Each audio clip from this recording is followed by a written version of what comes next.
গাঠি বানাবো গাঠি কচু দিয়ে মাছ দিয়ে ঝোল।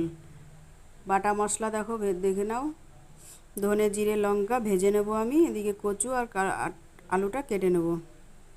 এটা আমি ভেজে নিচ্ছি। ভাজা মশলা তরকারির ঝোলের উপর আমি দেব। ভেজে নিয়েছি, কড়াই গরম আছে, কড়াইতে তেল দিয়ে দিলাম, দিয়ে মাছগুলো আমি দিয়ে দিচ্ছি।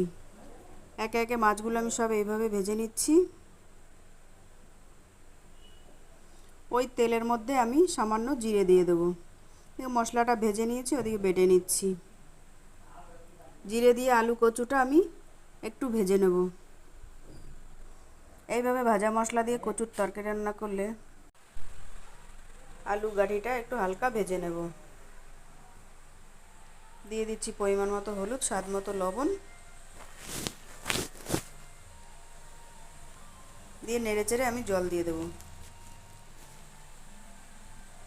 দিয়ে দিলাম পরিমাণ মতো জল। ঝোলটা ফুটছে, এবার মাছগুলো আমি দিয়ে দেবো। ভাজা মশলাটা দিকে বাটা আছে, আমি পরে দেবো। আমার এই রেসিপিটা যদি তোমাদের ভালো লাগে লাইক দিও, শেয়ার দিও, কমেন্ট করো। একটা টমেটো কেটে দিয়ে দিলাম। তোমরা পাশে থেকেও আমার চ্যানেলকে সাবস্ক্রাইব করো। বাটা মশলাটা দিয়ে দিলাম, ভেজে রেখেছিলাম, নামানোর আগে দিয়ে দিলাম। একবার ফুটিয়ে নামিয়ে দেবো। হয়ে গেছে আমার মাছের ঝোল। কে কে পছন্দ করো কমেন্ট করো।